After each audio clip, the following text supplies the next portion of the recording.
Okay, everybody, this is my spoiler review of The Handmaid's Tale Season 5, Episode 7, No Man's Land.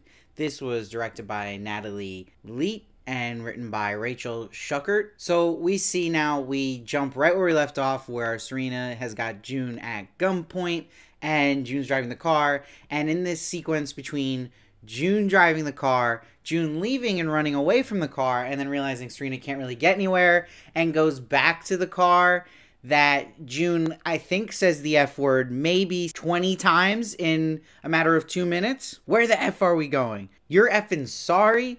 Are you in effing labor? It's literally every other line. I wish maybe Elisabeth Moss or director or writer just cut out the F words to say it every single line. It was just too much repetitiveness, really kind of took me out of it a bit. But we see that Serena is in labor, and that obviously this was part of Serena's decision to keep June alive and give the odds of her child living and not go back to the Wheelers. But June sees a barn, and this is very similar to the abandoned home that June gave birth to Nicole. So this episode is very similar to that episode of Holly in season 2. And you see that this time, instead of June being the one given labor, it is Serena. And Serena got it easy compared to June. I mean, Serena has June there to guide her and help her. She would have not made it by herself like June did. But what you also see in this episode is the flashback scenes are very similar to the flashback scenes June had thought about when she gave birth to Nicole in that episode of Holly. Because you're seeing the same thing where it's Aunt Lydia and the handmaids, and they're doing the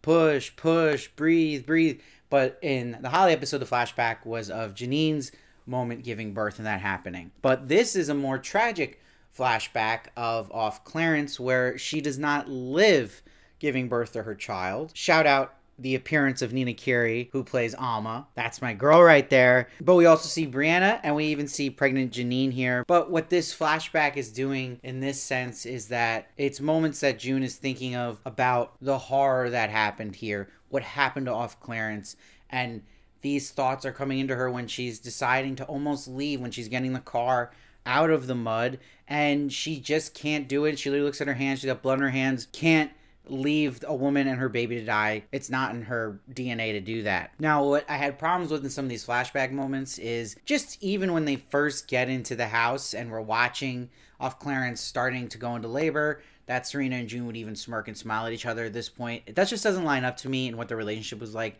at that time in the show. And that will also come around to the end. Maybe I bought a little more at the end after off Clarence died, that they shared a moment of grief and sorrow for what has happened, and kind of connecting that, even though Serena and June have this dislike for each other, and June really hating Serena in the present time, that she still puts that aside for having a mother give birth to her child and not letting her go through hell with that. So that maybe worked more for me, but the beginning part I really thought was a little bit of a cheat. And I like in the present that June kind of got her digs at Serena, like, you know, I did this alone. I thought we were going to die. And June is still able to put that aside, help Serena in her labor. But Serena pushes her at one point, is like, you're trying to kill me and my baby. Just classic Serena. Now, one of the weirdest moments for me in this episode, where there was a lot of lines I liked and things that landed for me and things that were just bizarre and, to my opinion, just not good. When this baby first comes out of Serena and June has the baby, June does the June glare smirk while holding the baby at Serena. And it comes off so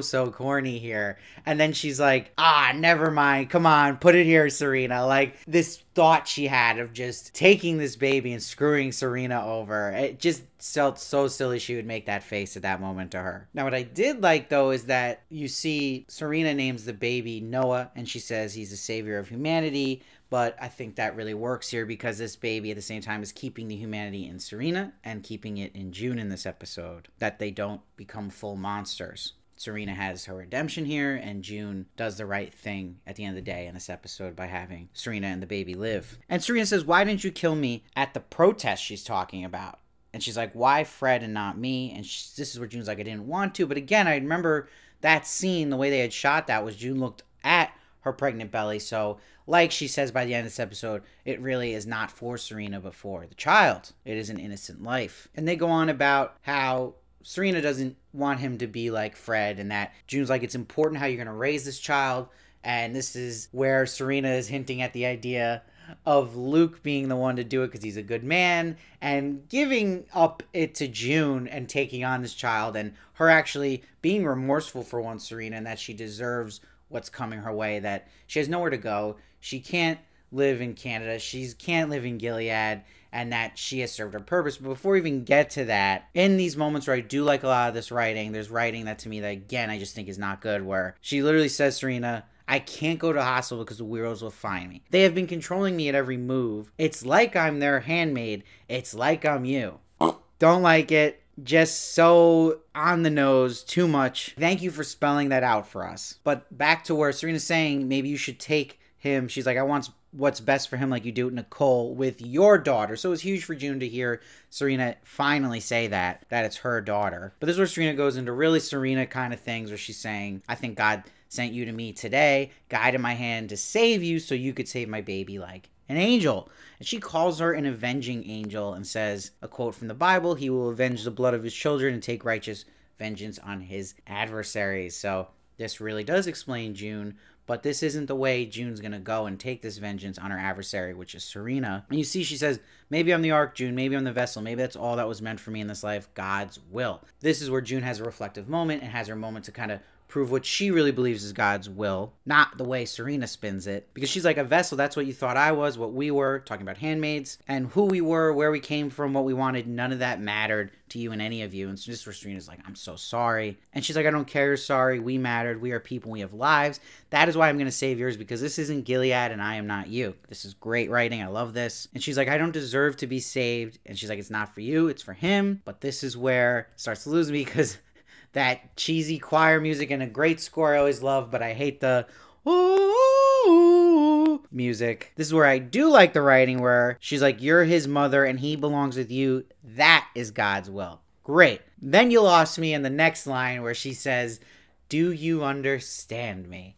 Oh my God, did my eyes roll so far back that I felt like they were never going to roll back down, that they were stuck. Just leave that line out. We know the callback. We had it twice now. First with Serena saying it to June when she was a handmaid. Then last season, June saying it to Serena when she confronted her. We didn't need the touched by an angel version. Now, June brings Serena to the hospital, and actually, like, the funny moment here was we get to see Serena reacting to medical things and not liking it. She wants everything natural, and she's like, doesn't want antibiotics, doesn't want formula. And this is where Serena's like, I want to go home. And June says, there is no home, Serena, just wherever you are. And Serena's like, no man's land. There's your title of the episode, and I totally think her home by the end of the story, the way they've been setting this up, is going to be Mark. Again, Mark's the one always who's had faith in Serena as a person, and now we went from June saying, God, you disappoint me, to Mark, to now also being on Team Serena.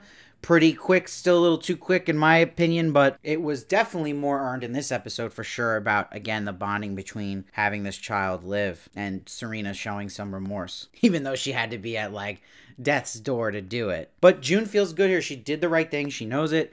And then she sees Luke, who's still in the old mode June was in, and she's the one who's always wanted Luke to be more aggressive, and now that's backfiring. But Luke informs her that Tulelo has USB. I also think it's strange how Luke got out, and even when I was reading about the last episode, how like, oh yeah, the men who had Luke and captured June, they're gonna let Luke go. He's not what they were really looking for. I just think we needed another scene. I know they wanted to save the surprise and reveal of Luke coming here, but anywhere just to explain this a little more, make more sense of like, just Luke being here at this hospital felt so weird, where we just saw this guy in a cage and getting beat up by these men, and then he's free to go. Maybe I'm missing something, but it's just so confusing to me, and it just feels weird. But you see Luke had Canadian immigration come detain Serena, and the baby's going to Child Protection Services, so Serena is screaming not to take the child. This is where she's really, really upset. And Luke's like, at last she knows what it feels like. Justice. Now, of course, June, a couple days ago, would be right there with Luke saying the same thing. And now she's like, right. And now she feels bad for Serena. And that's, I think, the same feeling the audience is like, wait, I feel bad for Serena. Should I be feeling this?